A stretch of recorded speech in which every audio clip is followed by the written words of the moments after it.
I think it started fairly early in my life, like so many other photographers who had a camera handed to them when they were maybe 9 or 10 or 11 years old, which is the case with me. My grandfather handed me, one of those box brownie cameras. He had a couple of them, and he used to always be the one who took the photographs of the family birthdays or barbecues or whatever occasion, Christmas, and having him as a role model, it interested me in both cameras and railroads, which are one of the subjects that I like to photograph. The full shoot to darkroom printing to putting photographs on a wall for an exhibition didn't really start until probably in my mid-20s. By the time I finished the service, I was in the Coast Guard and then college, which took about, I think, 6 or 7 years, to get a bachelor's degree, but it finally happened. Then it was only at that time in my mid-20s where I started looking, okay, the service is out of the way and college is out of the way, and now what am I going to do? And I thought that what I was going to do was be a photographer, and I was a photographer of sorts. My career switched tracks, no pun intended, to television and being a television cameraman.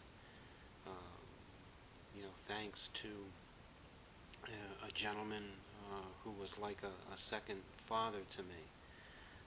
His name was Bruno Caliandro, and he was a Methodist minister.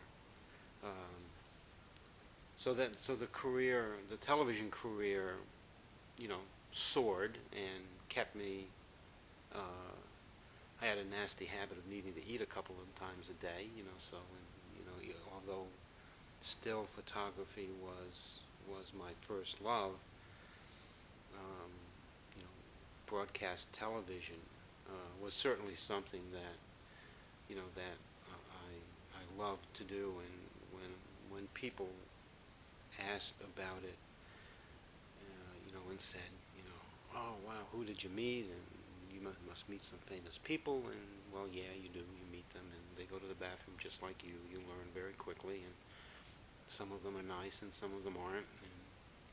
And my standard answer for people was, it's better than working for a living. I have to say, although early on, when I was a teenager, I looked at the photographs of a lot of different people, Eisenstadt and Steiglitz and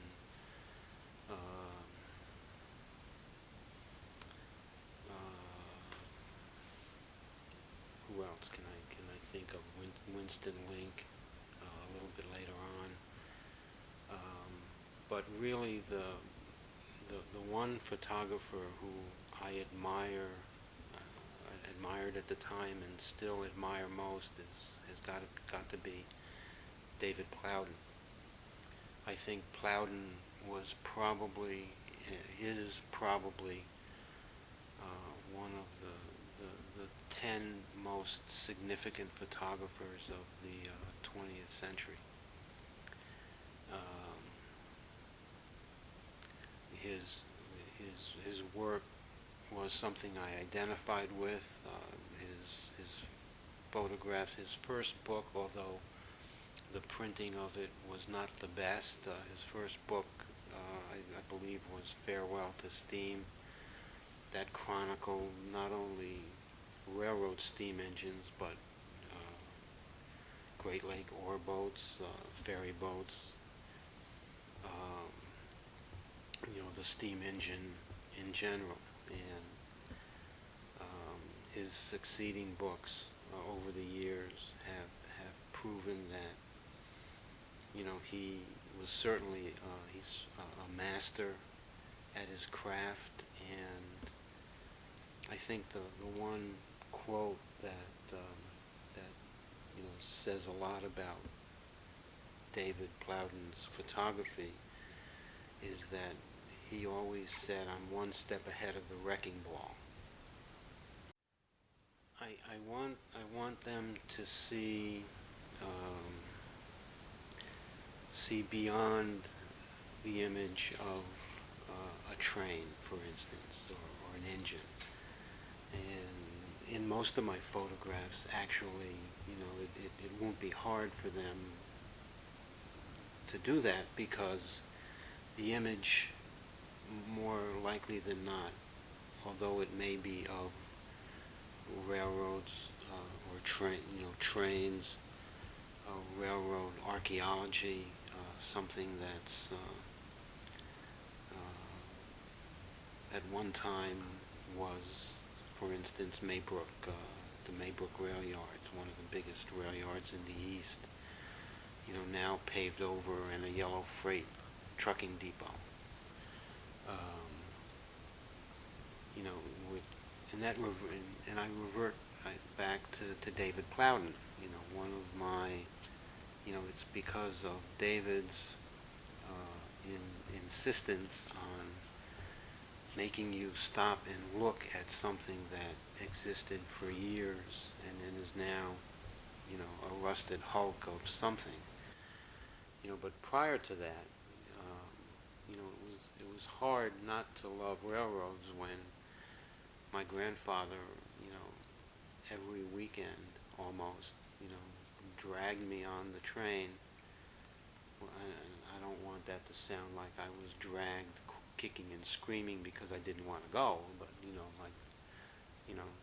took me by the hand and walked me down to the station, and, we, had a great time, and either took the ferry to Newburgh or the train to Poughkeepsie, or for, if it was going to be a short day or a full day, down to the city, stopping usually on the way down at Harmon and getting the tour, which every weekend was basically the same. We would take a walk through the shop, and he would talk to other railroad workers that he knew, and would point to an engine and say, that one's waiting for me Monday morning.